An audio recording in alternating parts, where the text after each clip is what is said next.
tous et bienvenue sur la chaîne YouTube de Technologie de France. Youssef Menjour, architecte LabVIEW, et je vais animer aujourd'hui cette formation intitulée Machine d'état où on va apprendre à réaliser une machine d'état, donc comment elle fonctionne. Donc la machine d'état, alors il faut toujours commencer lorsqu'on démarre une machine d'état par ce qu'on appelle une déclaration, donc on déclare nos variables. Puis nous les initialisons, donc on va dans un état où on va initialiser ces variables. Puis nous avons un état d'attente, c'est-à-dire que si aucune action n'est réalisée, si aucun événement n'est provoqué, on reste sur cet état d'attente qui est un état, alors souvent les programmeurs appellent ça IDLE, ça veut dire en fait en anglais oisif, ne fait rien, donc il ne se passe rien. Et puis il se passe plusieurs choses possibles si j'actionne justement un état, donc par exemple avec un pad de calculatrice ou autre chose, j'appuie sur un bouton et donc il va se passer quelque chose. Alors il y a les états simples. Ce qu'on appelle les états simples, en fait, c'est je lance l'état, l'état se réalise, puis retourne directement vers l'état principal qui est l'état d'attente. Et il existe un autre type d'état qui est l'état 2, l'état complexe. L'état complexe, c'est quoi? C'est je lance un état qui lui-même va pouvoir lancer un autre état, qui lui-même pourra lancer d'autres états jusqu'à arriver au fameux état d'attente. Alors il faut bien comprendre qu'une machine d'état est une machine séquentielle, c'est-à-dire que on fait les états les uns derrière les autres, et lorsqu'on fait un état, on ne peut pas faire un autre état en même temps. Il n'y a pas de parallélisme dans une machine d'état. Donc cette architecture est adaptée lorsqu'on a besoin de réaliser uniquement des fonctions séquentielles, les unes derrière les autres. Alors séquentielles, ce sont les unes derrière les autres, c'est une séquence. Et puis vous avez l'état fondamental qui est l'état de stop, qui est l'état qui va arrêter cette machine d'état et qui va ensuite sortir de cette machine d'état. Vous avez une boule d'entrée et une boule de sortie. Pourquoi j'ai mis cela? Parce qu'en fait votre machine d'état est incluse dans un programme, mais qui peut être appelé par d'autres programmes. Donc on va créer un projet. Donc cette fois-ci, on va gérer ça de cette manière. Donc on va prendre un projet vide. On va le sauvegarder. Donc projet machine d'état. Voilà, on va créer un nouveau VI sur lequel on va travailler, que je vais appeler main. Voilà. Pour l'instant, je ferme. Alors on va regarder un petit peu. Alors on va également ajouter un dossier de remplissage automatique et je vais vous expliquer ce que c'est. En fait, le dossier de remplissage automatique, c'est l'équivalent de l'Explorer Windows et vous l'avez directement, donc vous avez exactement la même arborescence que l'arborescence que vous avez sous Windows dans votre projet. Comment s'organise un projet? Vous avez les éléments et les fichiers. Donc là, si vous cliquez sur fichier, vous voyez en fait l'arborescence. Ça vous permet de vérifier que votre projet, il n'y a pas de dépendance. Et donc, si vous souhaitez partager ce projet avec quelqu'un d'autre, vous partagez la totalité des fichiers et la personne qui va pouvoir, avec qui vous partagez ce projet pourra le lancer proprement sans qu'il y ait de problème de fichiers ou de dépendance. Donc je vais double-cliquer sur le main et on va commencer à réaliser notre machine d'état. Alors la première étape, ça va être de s'occuper de l'icône. Donc on va cliquer en haut. Alors je vais poser correctement ma fenêtre pour que vous ayez en plein écran. Voilà, vous voyez en plein écran. Très bien. Donc cette fenêtre, je double-clique en haut à droite pour avoir mon éditeur d'icônes, donc sur l'icône. Et donc là, on va faire une petite machine d'état, donc pour marquer le coup. Donc on efface. On va mettre un petit icône de machine d'état. Voilà. Symbole. Je suppose que any state. Non, bon, on va improviser. Alors, on va prendre un truc qui existe déjà. C'est juste pour avoir quelque chose, en fait, qui fait on a géré nous-mêmes notre machine d'état. Pam, pam, pam. Tac, tac, tac. Qu'est-ce que je vais poser? Qu'est-ce que je vais poser? Oh, allez, on va poser ça. Bon, c'est juste histoire de dire qu'on on a la maîtrise. Ensuite, on va aller sur le diagramme en utilisant le raccourci CTRL-E pour basculer sur le diagramme. Donc, on va se mettre en plein écran. Voilà, donc là, vous avez le plein écran. Donc, on va retourner sur la face avant et donc on va définir ensemble ce que l'on va faire de notre machine d'état. Alors, on va créer 3 boutons de manière simple pour comprendre la machine d'état. Le premier bouton, ça va être l'état 1. État 1. Donc, état 1. On a de bonne taille. On va grossir l'écriture en utilisant le raccourci CTRL+. Et on va le mettre en gras, histoire de bien l'afficher. Voilà. État 1. Voilà. Ensuite, on va faire état 2 et état 3.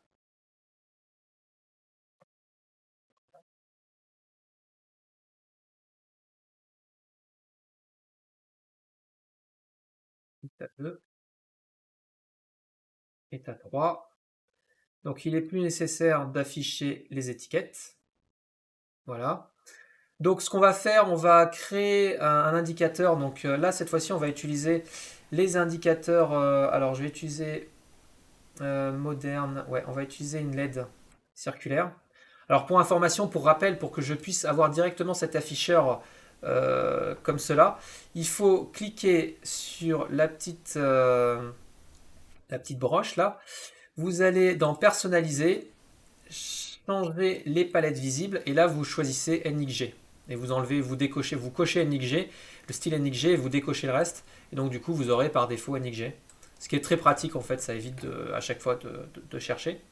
Donc je vais prendre un boulet 1 et puis je vais également mettre un afficheur de chaîne. Donc display star et display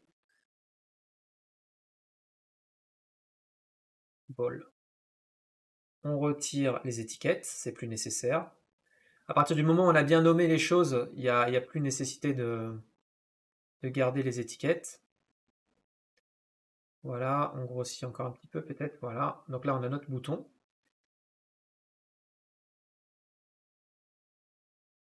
Et ici on va mettre le texte.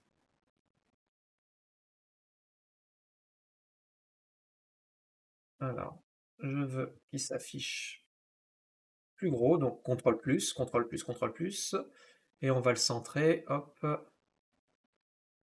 voilà. Voilà, on n'est pas trop mal là. Donc, on va mettre un petit peu de décoration pour, comment dire, soigner un petit peu le travail.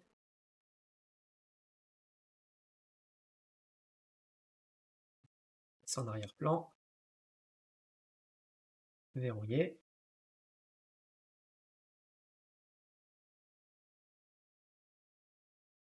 Et après, on va s'occuper de la partie algorithmique. Donc, état 1, état 2, état 3. Donc, d'un côté, on a les commandes. Et de l'autre, on a les indicateurs.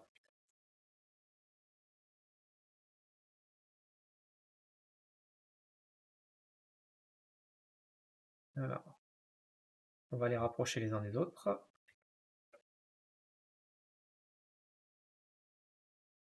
Donc, on organise un petit peu notre face avant.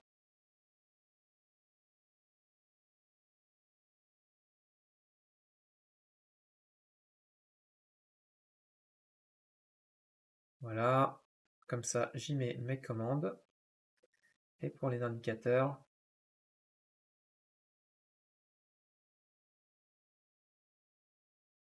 voilà. Tac, j'augmente les tailles, je mets en gras.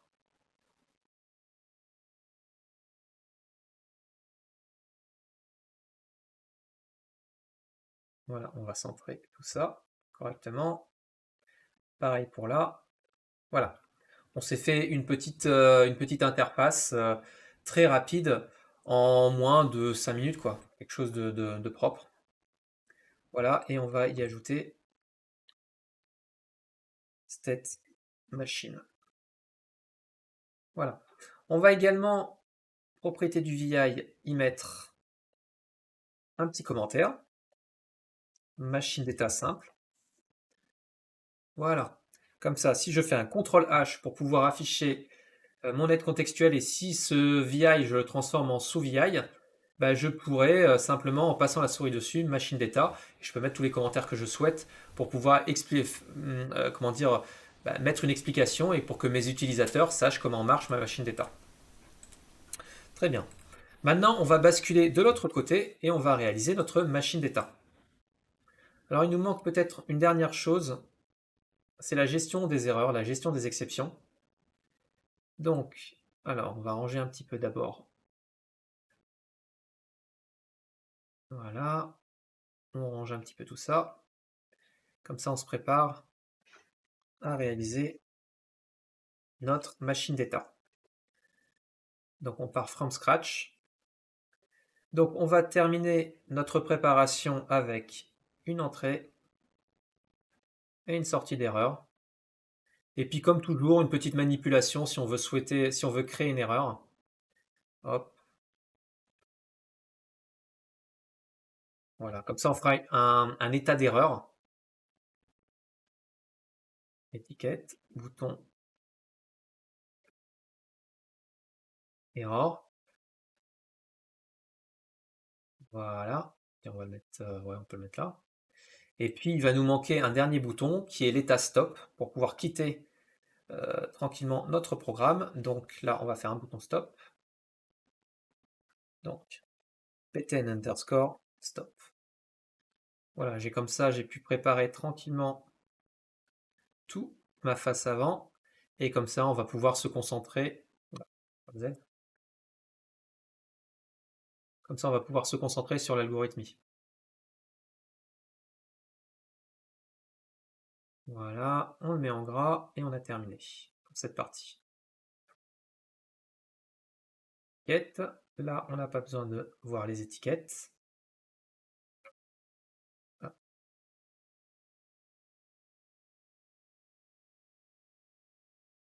Voilà.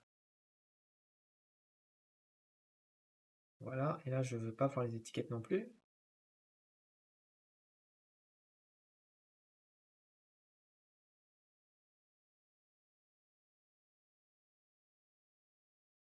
D'accord, il a affiché les sous-titres. Bon, j'ai dû me tromper.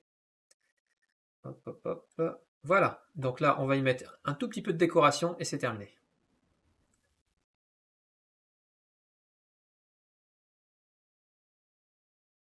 Arrière-plan.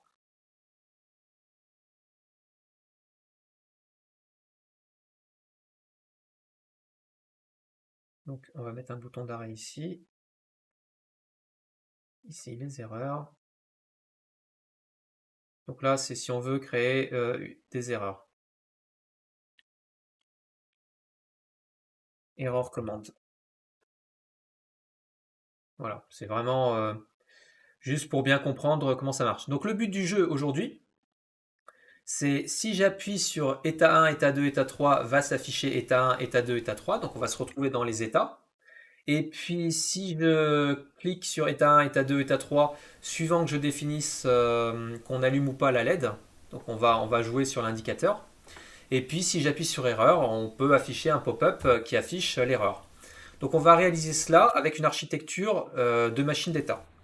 Donc maintenant on bascule sur la partie diagramme. On va commencer avec les erreurs. Donc la première chose à faire, c'est de vérifier qu'il n'y a pas d'erreur au lancement du programme. Donc pour faire ceci, on va câbler directement mes erreurs. Voilà, comme ceci. Par convention, on sait que c'est des erreurs au design, donc j'enlève les étiquettes. Il n'est pas nécessaire de laisser les étiquettes, on sait que ce sont les erreurs. Donc, voilà. Vous travaillez comme ça. Et par convention, les erreurs, on les met en bas. On va y mettre un petit commentaire. Donc,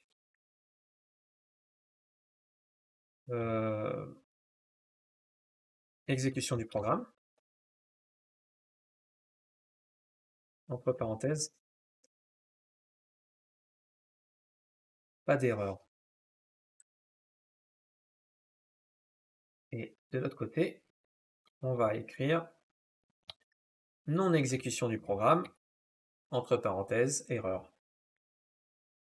Donc on laisse passer le flow, tout simplement. OK pour ça. Donc on va se mettre... Oula. OK. Maintenant, pour réaliser notre machine d'état, il va nous falloir une boucle. Donc on va faire tourner tout cela dans une boucle while, puisqu'on va rester dans un process, jusqu'à ce qu'on décide la sortie du process.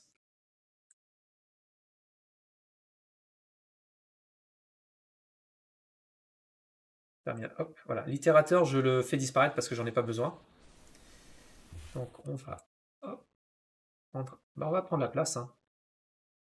On a de la place, on va l'utiliser. Voilà.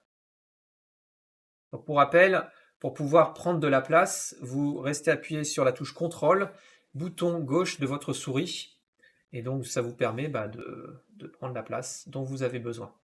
Donc là, vous pouvez calibrer correctement, donc c'est ce que je suis en train de faire. Hop. Voilà. Voilà, j'essaye de mettre de manière à ne pas gêner l'affichage de ce cours. Très bien, donc là, on a le process.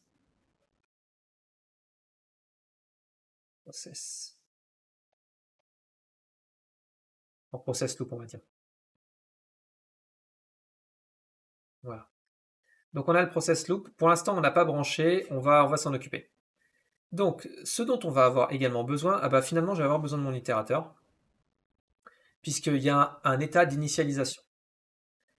Donc, terminal d'itération. Donc, pour pouvoir mettre en place cet état d'itération, on va utiliser, comme d'habitude, la structure de conditions. Donc là, c'est un case.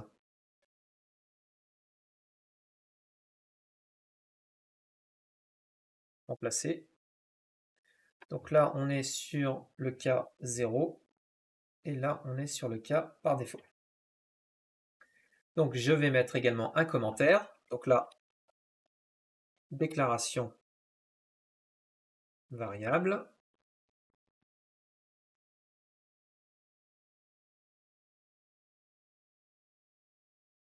Initialisation du VI, initialisation du VI où on va mettre les valeurs par défaut, par exemple.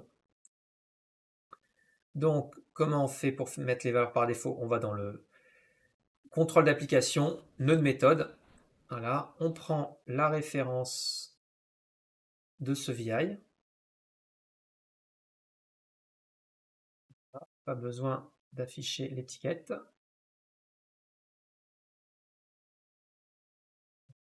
Bug d'affichage, voilà, c'est bon. Et je câble. Je vais dans mes valeurs par défaut et je fais rétablir toutes les valeurs par défaut. Donc on commence comme ça.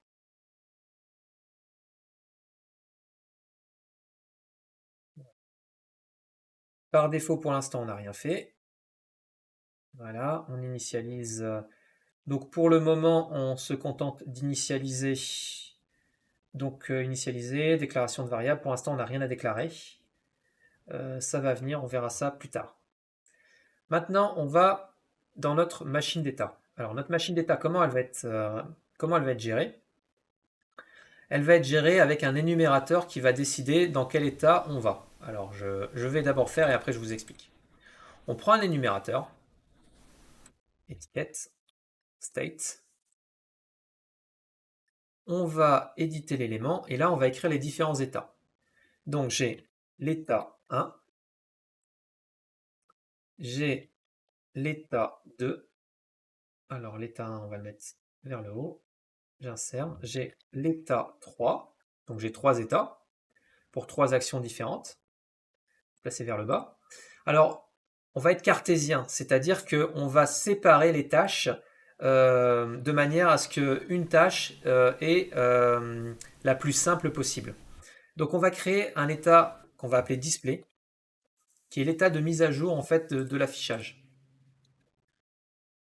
Display, alors c'est display, alors on va créer un état qu'on va appeler display, ouais c'est bon. On va créer un état qu'on va appeler stop.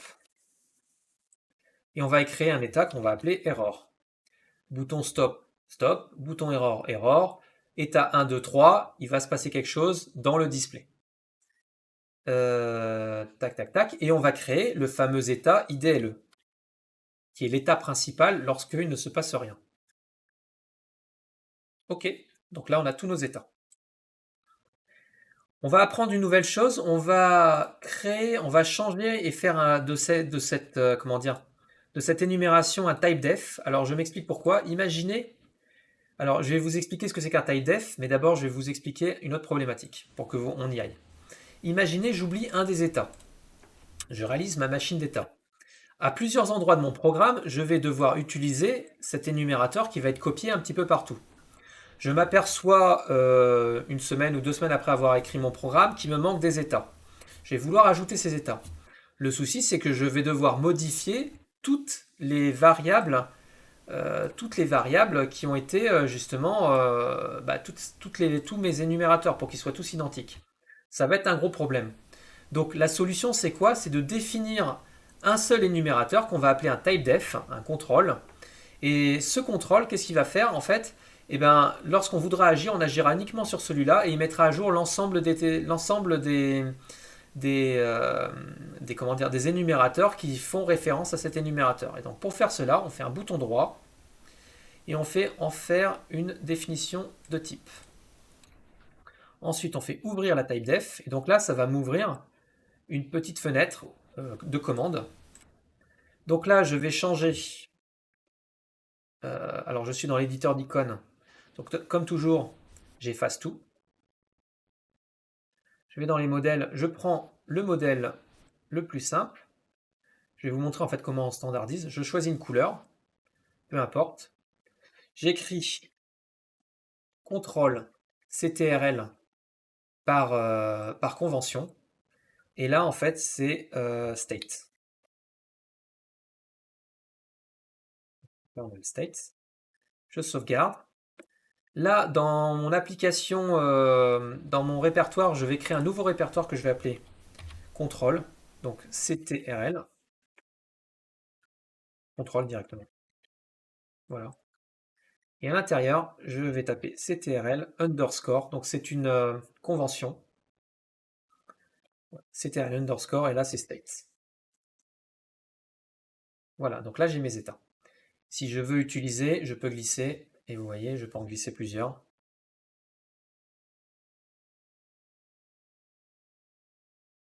Ce sont tous des états qui référencent. Alors vous avez un petit triangle dans le coin haut gauche.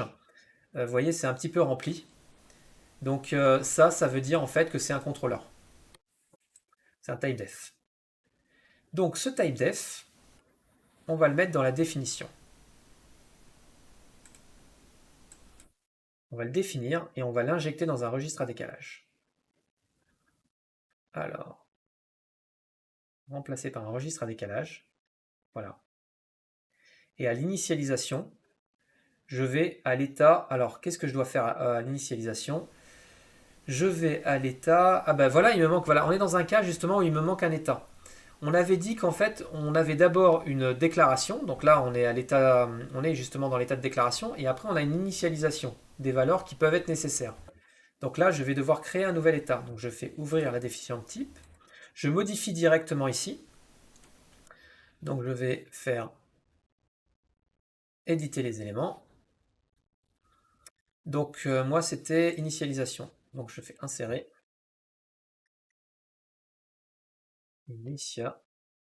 Alors, initialisation. Voilà. Voilà, je quitte, je sauvegarde et il s'est mis à jour et j'ai mon initialisation. Donc je vais aller, l'état suivant ce sera initialisation. Très bien. Donc ensuite, donc je me mets par les états par défaut et donc dans ce cas-là, ce qu'on va faire, on va câbler une autre structure de condition. Elle aura directement les états et en fait quand je vais, alors cet état-là je vais le supprimer pour l'instant. Voilà, donc j'ai initialisation, qui est l'état par défaut, mais par défaut, on mettra plutôt l'état IDLE par convention. Donc on va initialiser. Donc ce qu'on va faire, on va créer une constante. Voilà.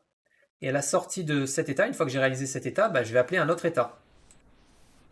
Donc faites attention, c'est très important pour ne pas tourner en rond parce que vous allez vous retrouver comme vous avez un registre à décalage. Si vous ne le mettez pas à jour, vous pouvez vous retrouver à tourner en rond sur le même état, ad vitam aeternam. Donc ça, c'est une erreur classique. Donc une fois que j'ai fait initialisation, ce que je fais, je vais dans IDLE parce qu'il ne se passe plus rien une fois que j'ai initialisé. Donc là, on va mettre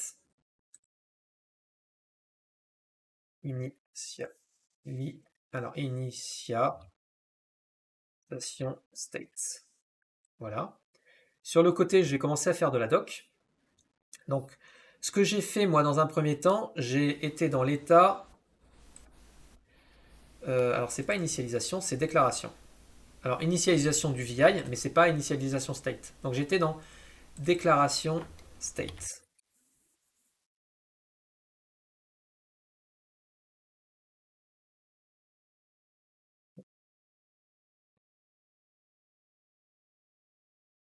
Ah là là. On va écrire ça mieux que ça. Donc, déclaration state. On commence par déclaration state et après, on va dans init state. Pêche. Voilà. Comme ça, je commence à fabriquer la documentation de ma machine d'état. Donc, initialisation state qui va... Alors, une fois qu'on est là, parce que justement, en fait, ici, on a appelé initialisation. Boum. Donc, on arrive ici dans initialisation, et donc dans initialisation state, on va initialiser. Donc, pour le moment, il n'y a rien à faire.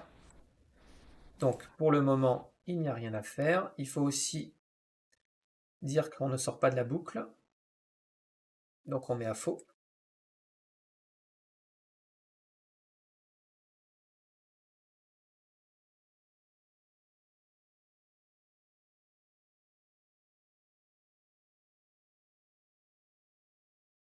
Un petit commentaire. Stop. Que je vais retirer. On va d'abord ajouter insérer palette de booléens, un petit ou. Hop. Si j'ai une erreur, je quitte. Et donc dans ce cas-là, étiquette, et là je rajoute le stop. Voilà.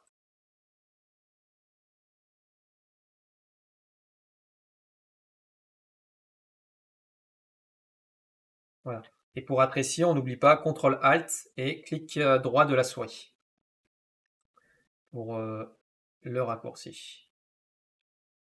Voilà. Vous voyez, pour l'instant, on tient sur un écran, c'est assez propre. Donc, on recommence. Donc là, on remplit également la condition à faux. Voilà, donc on ne sort pas dès le départ, sauf s'il y a une erreur. Donc là, on est à faux. Donc à l'init, pour l'instant, il ne se passe rien. Hop, je me contente de câbler les erreurs. Pour l'instant, voilà. Ensuite, je vais aller à l'état IDLE. Donc je fais faire ajouter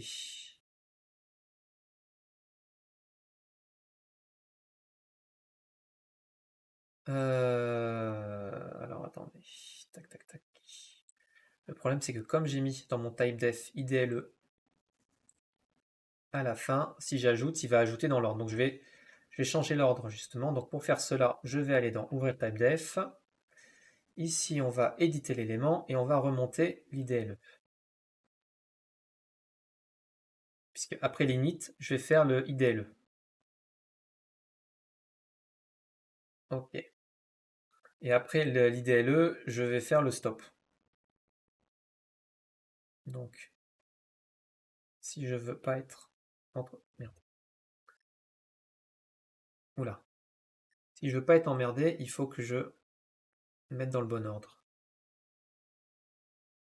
Voilà. Et l'erreur, on le fera après le stop. Comme ça, on s'occupera des boutons 1, 2, 3 et le display à la fin. Voilà. Donc, et là, il met à jour directement. Et vous voyez, comme on a fait un typedef, tac, tac, tac, initialisation. Et là, si je vais à initialisation, il s'est également mis à jour. Et en fait, il s'est mis dans le bon ordre. Si j'avais pas fait de typedef, j'aurais dû à la main modifier partout. Et alors croyez-moi, là c'est facile, il n'y en a que deux. Mais le jour où vous vous retrouvez avec des machines d'état complexes, ça devient infernal. Donc prenez l'habitude d'utiliser des typedef, c'est vraiment très très pratique et c'est propre comme code. Donc on va supprimer l'état 1. Voilà. Donc là, le code se lance, mais on va s'occuper de l'IDLE. Il nous manque juste un commentaire à écrire et on y est presque. Hop, là on est bien fait. Alors ici c'était initialisation et ici c'est process. Ouais, cette machine. Et vous voyez là c'est quand même commenté, donc quand on regarde le code, on comprend vite où est-ce qu'on est. Voilà. Donc on continue notre petit voyage. Alors, on continue notre voyage. Ensuite, après l'initialisation, on va ajouter une étape. Donc, ajouter une condition après. Donc, qui est la condition d'IDLE. Donc, cette condition, en fait, ça va être la structure d'événement. Ça va être une structure d'événement et donc, on va se mettre en attente d'un événement. S'il n'y a pas d'événement, il ne se passe rien et donc on attend. Et c'est d'ici qu'on va déclencher les états. Donc, première chose, toc, toc, toc, toc. On a dit qu'on s'occupait du bouton stop. Est-ce que je fais un timeout? Est-ce qu'il est nécessaire de faire un timeout? Non, il n'est pas nécessaire de faire un timeout. Donc du coup, je vais éditer cet événement et je vais le remplacer par autre chose. Donc je vais chercher mon bouton stop et vous voyez, comme j'ai nommé tout correctement, c'est facile pour moi de trouver. Hop, je vais juste vérifier une chose, c'est que mon bouton stop, action mécanique. Ok, c'est bon. Ok, donc mon bouton stop, par convention, je vais le poser ici.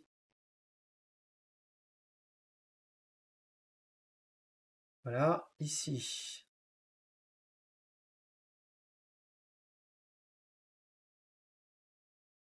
Alors, si j'ai un bouton stop, est-ce qu'il est nécessaire? On va arrêter la boucle directement.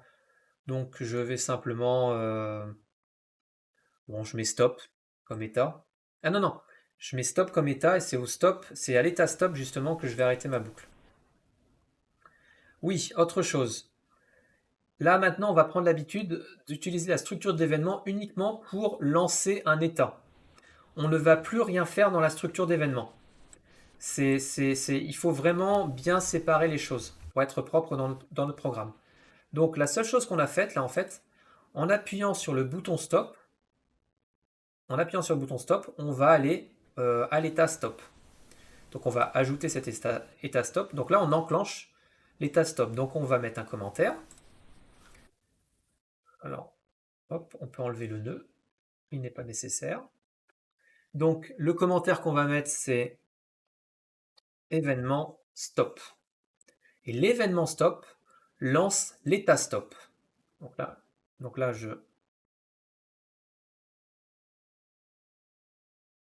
initial state. Hop. Et on voit vers IDLE. Voilà. Et d'IDLE, on a plusieurs possibilités. Donc la première possibilité, c'est d'aller d'IDLE à l'état stop. C'est ce qu'on fait là actuellement. Voilà, on va dessiner la structure. Comme ça, vous avez directement la structure enfin la doc de la machine d'état en direct. Donc du coup, ce qu'on fait, ben, on va rajouter l'événement stop. Donc ajouter une condition après. Stop. Donc stop state. Là, on câble en rond, ça ne change rien. Là, on câble et vous voyez, tout a été câblé correctement. Et là, par contre, stop, oui, on quitte. Constante. True. Donc là, on va tester notre petite machine d'état. Donc pour l'instant, on lance la machine d'état. Elle est lancée. La seule chose qui fonctionne, c'est le stop. Il n'a pas marché. Et on va le débugger.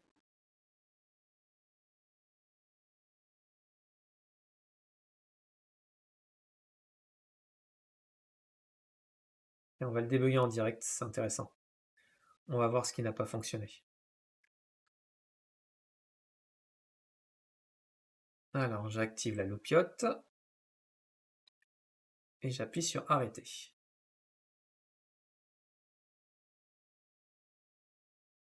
Alors, qu'est-ce qui se passe? Je ne vois rien. Donc, on va reprendre. On lance notre machine d'état. On va voir ce qui se passe. Tac. Donc, initialisation. Il envoie.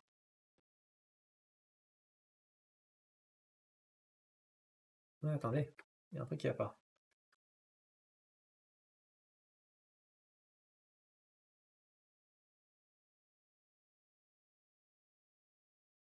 Il envoie init. Initialisation. Ensuite, il envoie IDLE. Non, c'est bon. L'IDLE, il est dans IDLE. Il attend. Maintenant, je vais appuyer sur le bouton stop.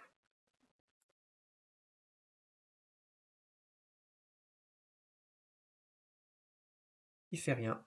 Ah, mais c'est parce que j'ai câblé le bouton erreur. Voilà, c'est ça l'erreur. Ok, je me suis trompé. Hop là, donc on édite. Donc la petite loupiote m'a permis de constater qu'il ne se passait rien. Donc maintenant, on va remettre.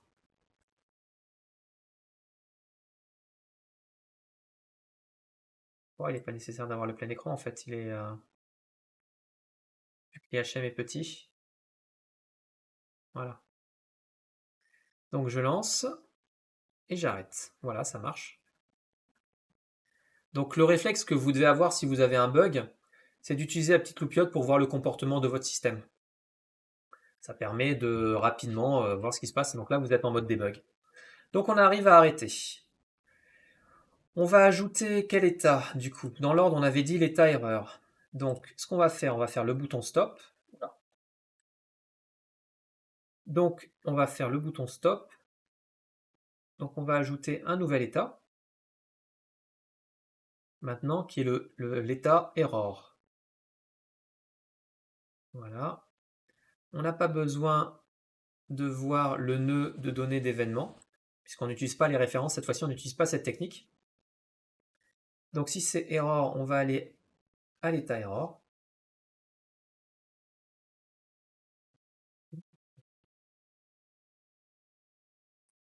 Ouais.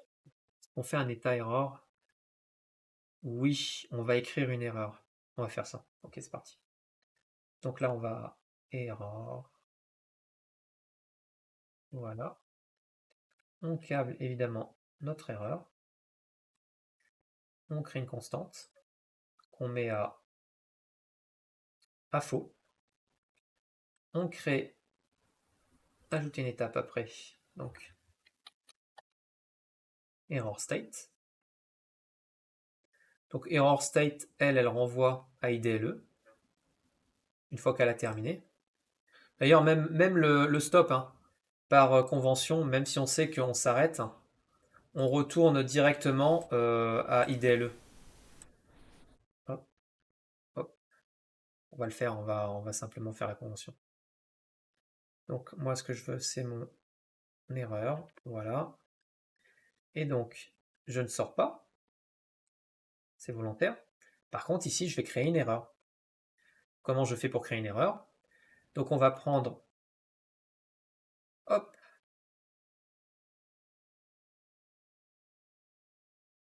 voilà, et on va mettre à vrai. Donc je prends mon erreur, je passe à vrai, et donc du coup en arrivant ici, normalement ça devrait arrêter la boucle. Ce qu'on va faire également, on va faire un petit afficheur s'il y a une erreur. Si on sort et qu'il y a une erreur, donc on va faire gestion simple des erreurs, on va câbler.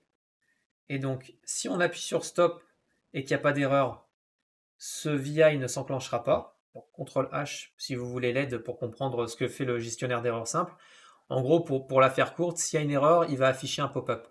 Et on peut voir le message, on peut utiliser, en fait, on peut sortir le message directement. Donc il y a différentes sorties. Et on peut également renommer l'erreur. Donc là, le code, je sais pas, moi je vais mettre un code, on va mettre un code 100. 404. Voilà. Et puis source, on va dire erreur artificielle. Artificial error. Ah, artificial, voilà, error. Voilà. Donc là, on met un petit commentaire.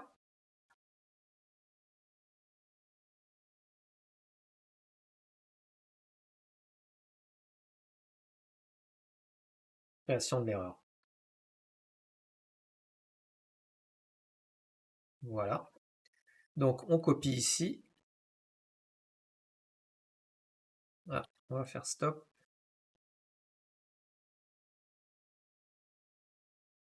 Et là, on va mettre out pour dire qu'on est dehors.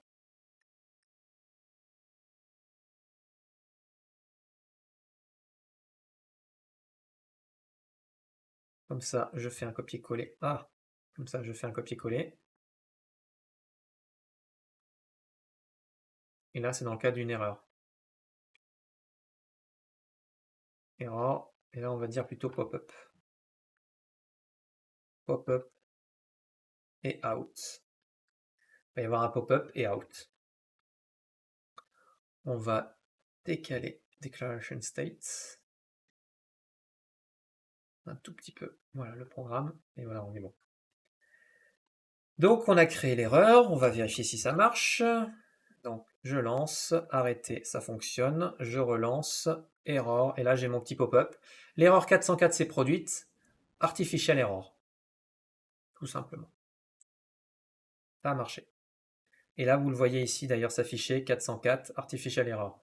Si je relance, évidemment, comme je suis à l'initialisation dans mon tout premier état, je mets toutes les valeurs par défaut et donc du coup, je ne vois plus cette fameuse erreur. Parfait. Ça marche bien. Ok. Ensuite, bah, on est presque, on a plus grand chose à faire en fait. Après, il y a l'état 1, 2, 3, donc on va vite les coder. Donc on retourne, donc on va faire l'erreur, bah, c'est parti quoi. On va coder, ajouter une condition après. Donc état 1, état 1. Donc qu'est-ce qui se passe pour l'état 1? Alors on va créer une locale. Une locale. Donc je prends un cluster.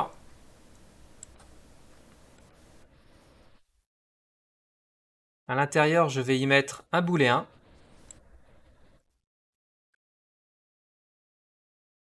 Et je vais y mettre un indicateur de chaîne.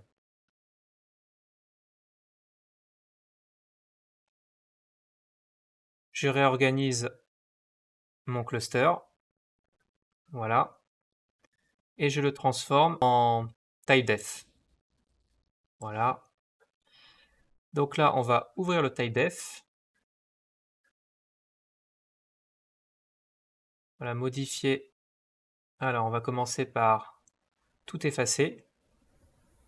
Alors moi, j'ai sauvegardé mon modèle précédent. C'est pratique en fait. Quand vous faites un modèle, donc là, je vous montre comment on fait en fait. Hop, vous créez votre modèle. Test. Ouais, on va mettre en... Voilà. Et vous voulez gagner du temps. Vous voulez pas à chaque fois refaire ça, quoi. Vous voulez votre modèle. Donc pour faire ça, vous faites Fichier, Enregistrer sous, et là, vous enregistrez votre modèle. Donc, vous cliquez sur Modèle. Là, vous l'appelez, je l'ai appelé Test. Okay, et vous le voyez, il est là. Bon, là, on va prendre, nous, on va tout effacer. Hop, et on va prendre contrôle. Donc c'est important d'avoir, vous gagnez du temps en fait en faisant ça. Et donc nous, on était sur la locale. Voilà, locale. Hop, j'enregistre. Donc je vais l'appeler contrôle local. Ça me permet d'aller vite en fait. Ok, et là, je vais changer en constante. Et si vous double-cliquez, vous voyez, le fameux, les fameuses icônes que vous avez vous-même réalisées, avec le petit triangle toujours dans l'angle en haut à gauche. Donc, ce qu'on va faire, on va aller dans l'initialisation, donc dans l'état d'initialisation, qui est ici, l'état 0. Et on va injecter, voilà, remplacer par un registre à décalage. Voilà, à l'init. Donc on va décider de ce qu'on met dans cette locale. Donc là, attention, ici, là, ce sont les valeurs par défaut, mais des commandes et des indicateurs. Ici, on n'est ni une commande ni un indicateur, on est à une constante. Donc c'est-à-dire qu'il faut initialiser. Donc à l'initialisation, c'est pour ça qu'il y a un état d'initialisation. Voilà. À l'état d'initialisation, c'est là où je vais mettre les valeurs que je veux avoir au démarrage. Donc là, je vais insérer. Hop là, pardon. Hop, on va insérer notre assemblage par nom. Le booléen à l'initialisation, je le mets à faux. Voilà. Et ma chaîne de caractères, je vais la mettre start.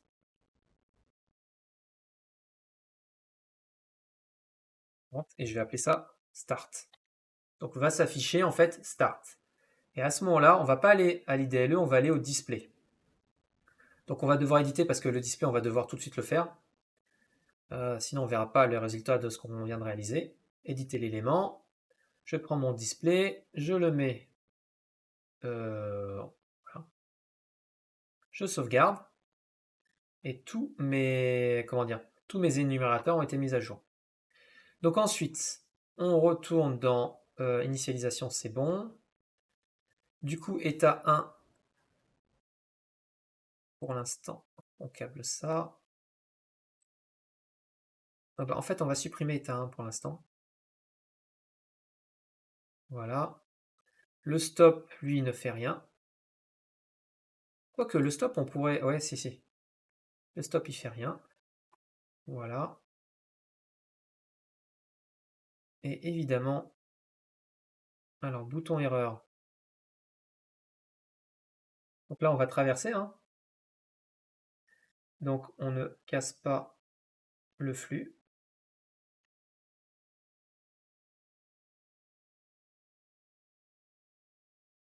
Là, on est bon au niveau des carrés, donc c'est ici que ça se passe. Donc j'ai même mes niveaux, c'est vraiment pratique. Donc si j'ai une erreur, hop, voilà.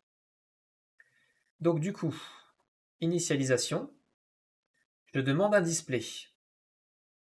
Donc j'arrive ici, tac, tous mes états ils sont là. Donc je fais un ajouter état, ajouter une condition après, donc ça va être le display. Et le display c'est quoi en fait? Bah, je prends ma valeur, mes deux afficheurs en fait, et c'est ici en fait que je vais les mettre à jour.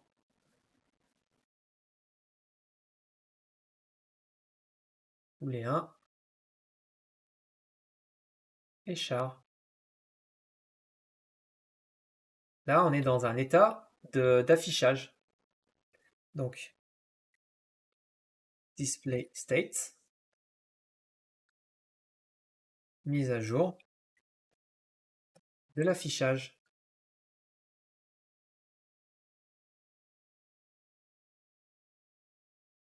Donc, chaque fois que je vais appeler mon... Et après, je retourne dans IDLE. Une fois que j'ai terminé, c'est un état simple. C'est un état juste de mise à jour. Et après, on retourne dans IDLE, toujours. Hop, et là, constante. Donc, chaque fois que je vais appeler display, bah, je retourne après dans l'IDLE, comme sur le schéma que j'avais au départ. Donc, CTRL E, CTRL R, et au lancement, j'ai bien start. Donc, on va regarder un petit peu mieux, en fait, ce qui se passe. Stop. On va regarder ce qui se passe au démarrage. Donc, on regarde un petit peu notre machine d'état. On va faire un petit bilan. Donc, au départ, on est dans l'initialisation du VI. Donc, je déclare ma locale. Je déclare également le premier état qui va à initialisation. Il va à initialisation, il met à faux et à start. Et il va dans display. Je lui dis, va dans display d'abord. Il va dans display. Il met à jour le display, donc les booléens et les chaînes de caractères. Donc, c'est à ce moment-là où il injecte le start sur l'afficheur. Puis ensuite, il se met à l'IDLE. Et donc, à l'IDLE, il attend simplement que j'appuie soit sur stop, soit sur error, puisque pour l'instant, je n'ai pas câblé les autres états. C'est assez simple en fait dans le fonctionnement et c'est très très efficace. Donc j'arrête le programme en appuyant sur CTRL Supr. Je désactive la loupiote et on continue. Et là, on va faire les trois derniers états. État 1, état 2, état 3.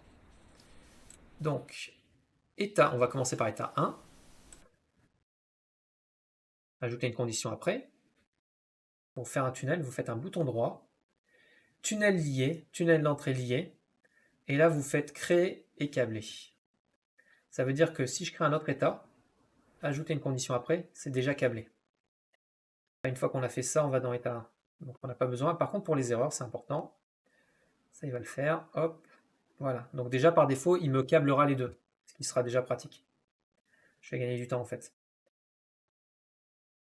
Créer une constante, on met à faux. Donc j'ai appuyé donc état 1. Ah ben non, je suis dans l'état 1 là, en fait. Donc de l'état 1, je vais à IDLE. Et donc de l'état 1, je vais insérer, donc c'est là où je fais mes modifications. Donc le booléen, je vais le mettre à vrai, par exemple.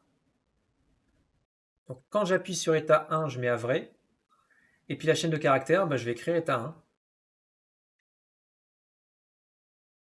Simplement. Donc là, on a une machine d'état. Hop.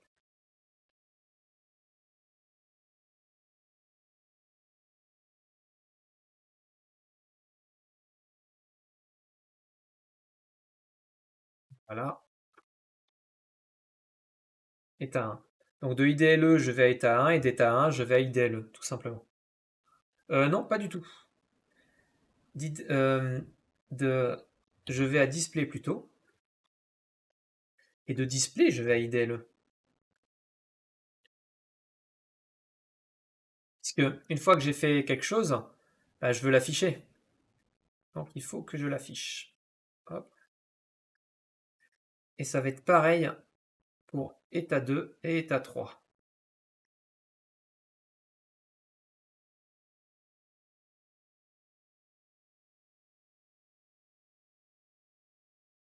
État 3. Donc état 1. Ok, et là on va dans display. Et de display, lui, il va directement. On a ce morceau de code en fait.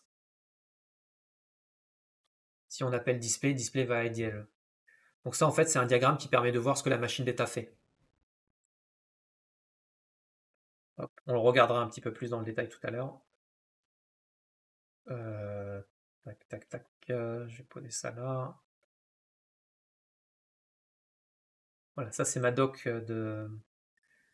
rapide d'explication. Et donc en gros, si vous livrez un programme avec une machine d'état à un client par exemple, ou si vous voulez pour vous-même ou pour vos équipes, vous travaillez en équipe, vous avez ça, c'est vraiment pratique quoi.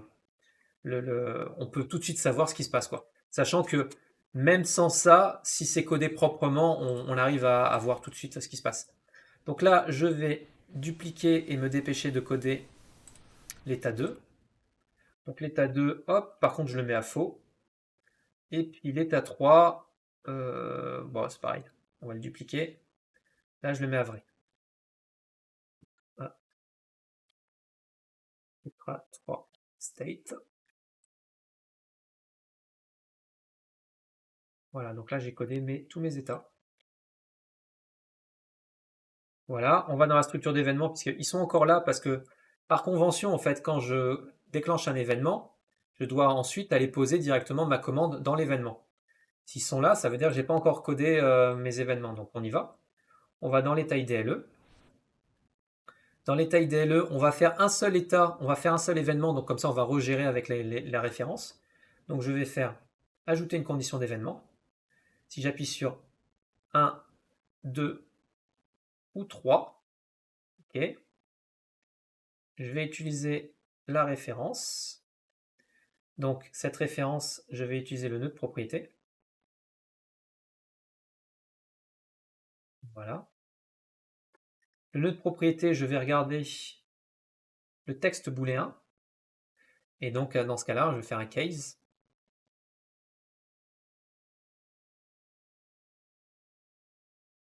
Hop.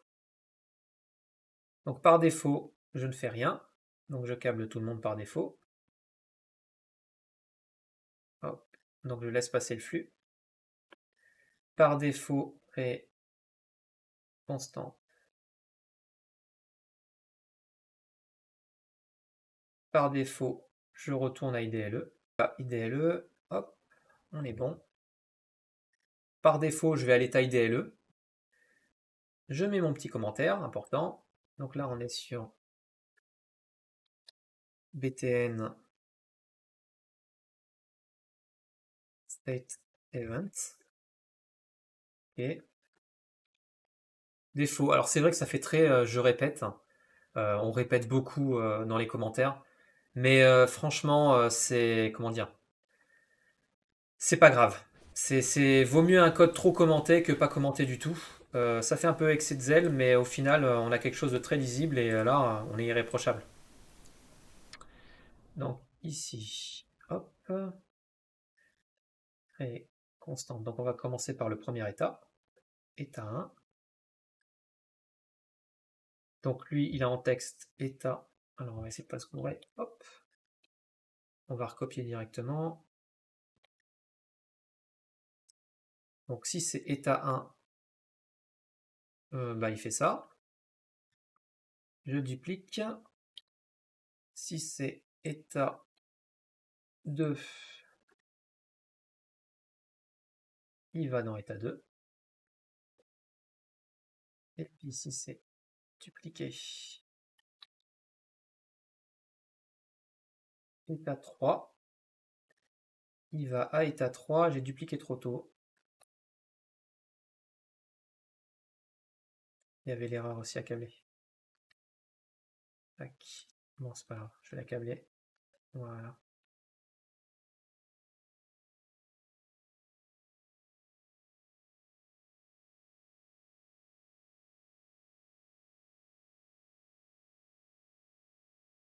Ah, il n'y avait pas que l'erreur à câbler, il y avait aussi la sortie. Tac, tac, tac. False, on ne sort pas.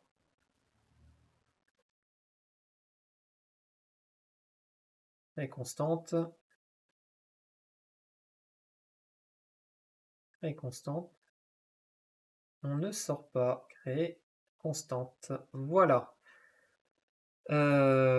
État 1. Bah, état 1. C'est vrai que ça fait très copier-coller en termes de commentaires. Mais croyez-moi, il faut commenter, c'est important. Donc ici, oui, bah, sinon, on va dans état 3. Voilà. On va dans état 2. Et on va dans état 1. Voilà. Normalement, on devrait être pas trop mal. Donc là, je vais vérifier si ça marche. Ah, la flèche est brisée, tiens. Qu'est-ce qu'on a oublié? CTRL B. Voilà. Ok, donc maintenant je lance. État 1, état 2 éteint, état 3 allumé, mais il envoie état 2, donc ça doit être un copier-coller quelque part. Error, il fait l'erreur. Ok, super. Alors on va aller dans état 3, il y a un truc bizarre. Hop, hop, hop. État 3, oui, il écrit état 2, c'est ça. Ah, voilà.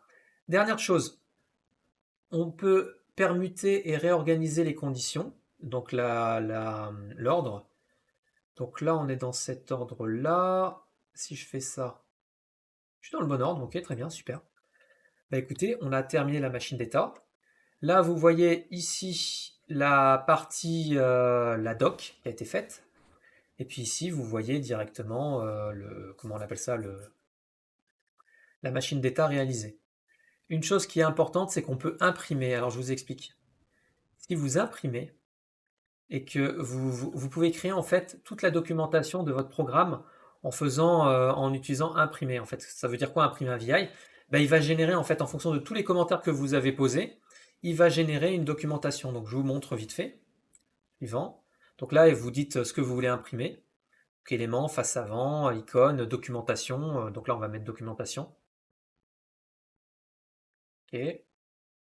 Là, vous choisissez dans le détail ce que vous voulez imprimer. Et en fait, il va vous générer automatiquement. Donc là, je vais mettre face avant. Oh, allez, on va faire ça. Tac. Et là, je fais imprimer. là, j'envoie ça en PDF. Imprimer.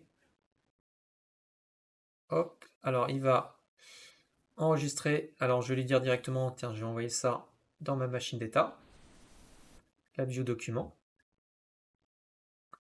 Je vais l'ouvrir dans Chrome. Hop. Et voici la doc. Il m'a imprimé. Ah bon, bah là il m'a fait la face avant parce que j'ai demandé uniquement la face avant. Mais il peut faire en fait, il peut imprimer en fait si vous réglez bien les options d'impression, il peut imprimer la totalité de la doc, c'est-à-dire il va mettre tous les états avec tous les documents, en fait tout ce que vous avez écrit, il va le formater. Et donc du coup, lorsque vous documentez à fond votre code, eh ben, il va vous créer une documentation complète et ça vous évite à côté de créer la documentation complète. Et ça, c'est franchement pratique. Donc c'est une chose à savoir, très importante. Voilà, bah écoutez, on a terminé pour cette vidéo intitulée Machine d'état et je vous dis à très bientôt.